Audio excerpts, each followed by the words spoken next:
كعك تركي او فطائر تركيه بطريقه سهله وبسيطه.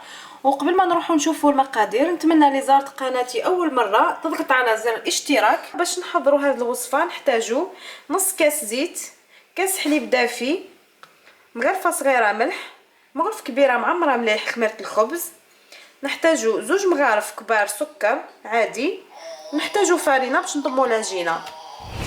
اذا راح نحطوا الحليب هنا لازم يكون دافي، نضيفوا عليه الزيت،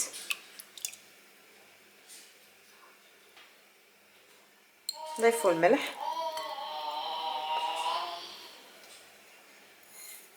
والسكر، خميره. راح نخلط هاد المكونات شويه.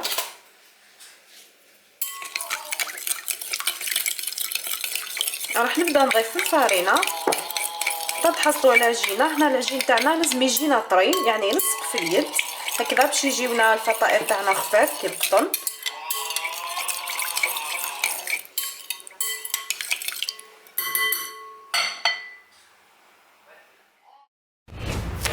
اذا نهاوليكم العجين تاعنا بعد ما تقسم عليه لازم يجينا شويه طري هكذا.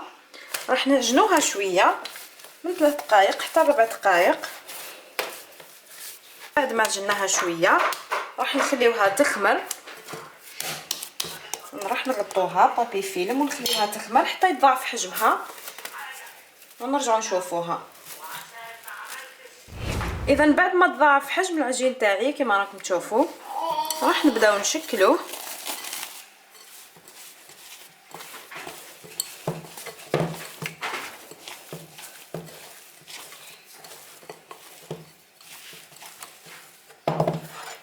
راح نقسموه الى كرات كذا.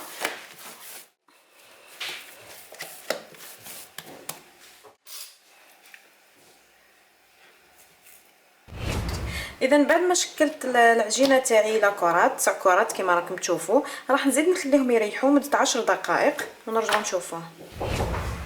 اذا بعد ما خليت العجين تاعي يريح مده 10 دقائق راح نبداو نشكلوا الكعك تاعنا. راح نجيبو هكذا، راح نشكلوهم بهذه الطريقه.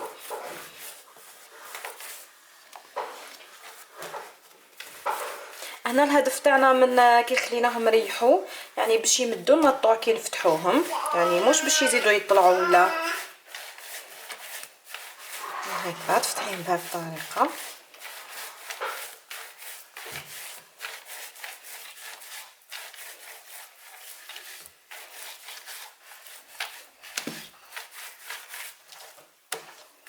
هاي لكم. بعد راح نجيبوها بهذه الطريقه، راح نعملوها هكذا على شكل ضفيره. هاي لكم. وراح نغلقوه هكذا، نغلقوه مليح باش ما يتفتحلناش. اذا هكذا. هاي لكم. راح نجيبو السنيوه تاع الفور، انا درت فيها البابي كويسون. راح نحط الكعك تاعي، وليت مش متوفر عندها البابي كويسون تقدر تدهنه بشويه زيت. انا راح نحشي لكم حبه بالجبن.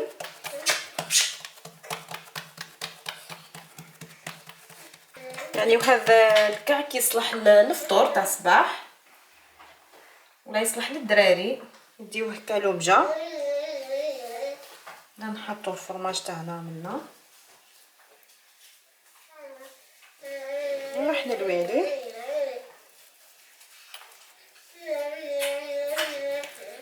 هكذا. ونكملوا نفس العمليه، نغلق عليه مليح باش ما يخرجليش الفرماج هكذا. تفتحوا صباعكم هكذا بهذه الطريقه يساعدوكم باش تفتحوا هذا الحربوش.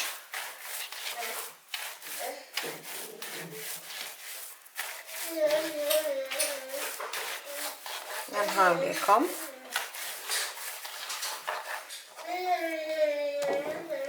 راح نعملوا له ضفيره. خطوات سهله وبسيطه وتمد نتيجه رائعه. راح نزيد نعملو منها بهذا الشكل راح نغلقوه. هاي لكم الحبه تاعنا.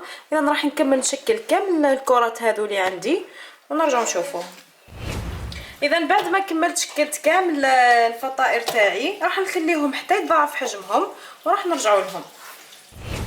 اذا بعد ما خمر الكعك تاعنا كما راكم تشوفوا راح نجيبوا حبه بيض.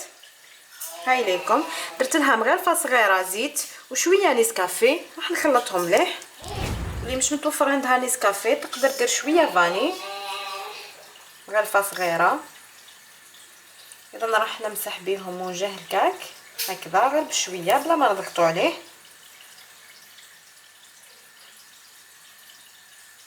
اذا بعد ما دهنت الكعك تاعي راح نرش عليه رشه خفيفه سانوج وراح ندخله للفرن مسخن من قبل على 180 درجه مئويه.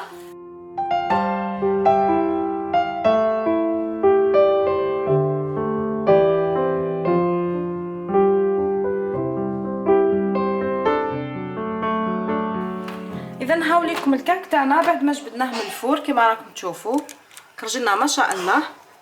راح يجيكم هشيش كي القطن. راح نفتح لكم حبه تشوفوها. نهاوليكم. نتمنى يعجبكم الفيديو تاع اليوم. اذا عجبتكم الوصفه ديروا لي جيم وخليوا لي رايكم في الكومونتير والسلام عليكم.